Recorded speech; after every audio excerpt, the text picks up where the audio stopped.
সেই কবিকে সব চলে গেছে মনে হয়।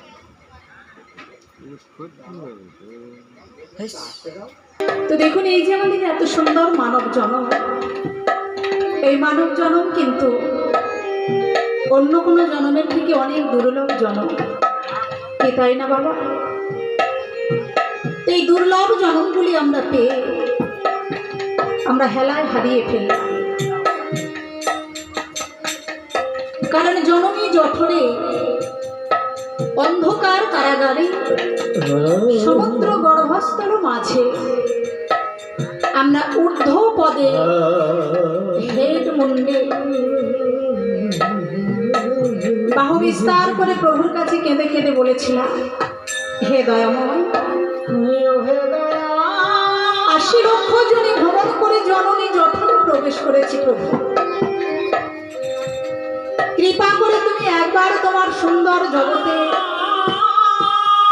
তোমার সোনার ভারতবর্ষে আমাদের নিয়ে চলো। আমাদের অনুনয় বিনয় কান্না দেখে সেদিনই দয়াময় ডাক দিয়ে বলেছিল, রে কলির জ্ঞানন্ধজি, এত সুন্দর সোনার জগতে সোনার ভারতবর্ষে এসে কি করবি বলতে পারিস?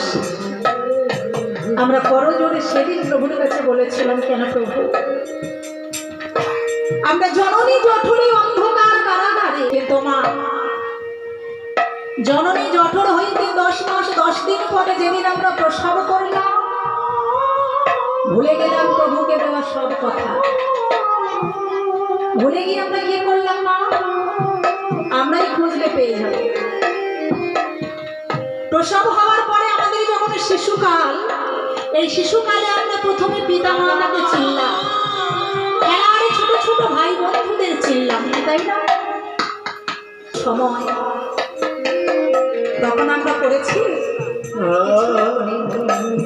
খেলার লালসে শুধুমাত্র আমরা দিনগুলি হারিয়ে ফেললাম। খেলতে খেলতে আমাদের শিশুকাল চলে গেল। এমন সুন্দর এই যৌবনকালে আমরা কি করলাম? না, এই পৃথিবীর রঙ্গমঞ্চে, এই পৃথিবীর রঙ্গমঞ্চে আমরা নায়ক নায়িকাদের নিয়ে মেতে গেলাম, মায়ার জগতে জড়িয়ে পড়লাম। যখন আমাদের বার্ধক্যকাল এসে গেছে, কখনো ঘাড়ে ব্যথা, কখনো আমাদের কোমরে ব্যথা, কখনো আমাদের হাঁটুতে ব্যথা,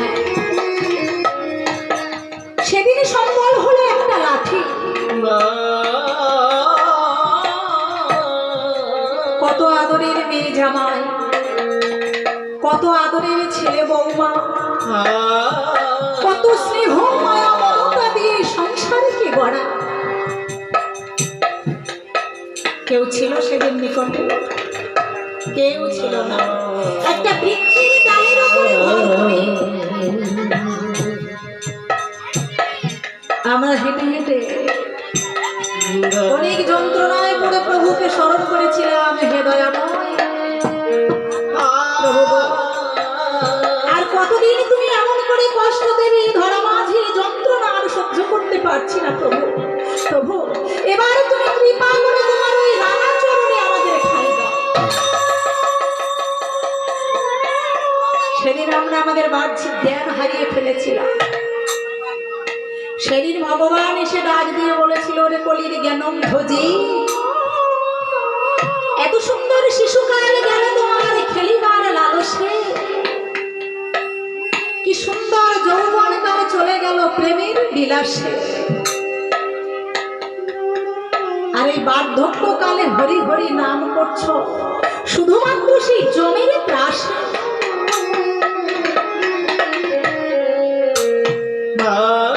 লীলার এক পাশে দাঁড়িয়ে পদকার সেদিন ডাক দিয়ে বলেছিল, জ্ঞানন্ধজি, সেই রাঙা চরণে যদি স্থান পেতে চাও, তাহলে ওই ডালে পালায় বসে ভাবছ কি? কলির জীবীকে শিক্ষা দিলে আবার মহাপ্রভু। তাই পদকার কলির জীবীকে ডাক দিয়ে বলছে, হে জি, বলি ওরে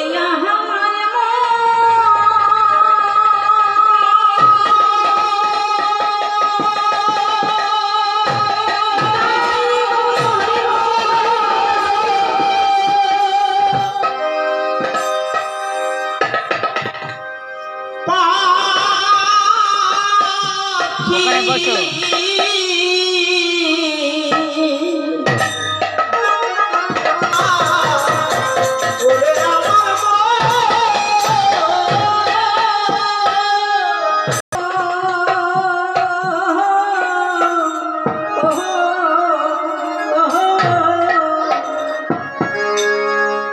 ওরে দিনের বিন্দু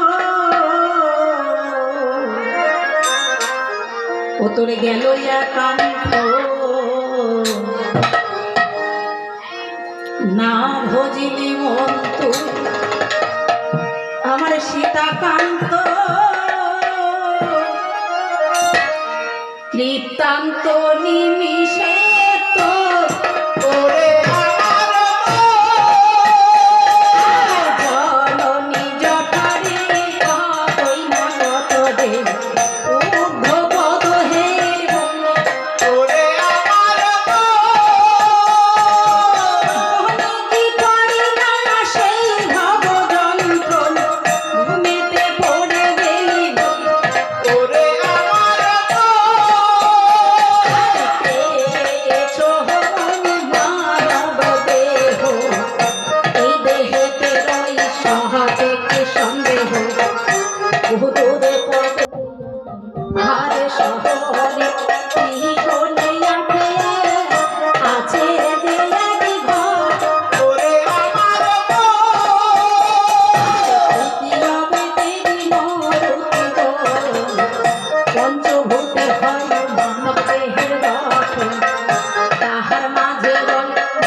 আলোচনা করব।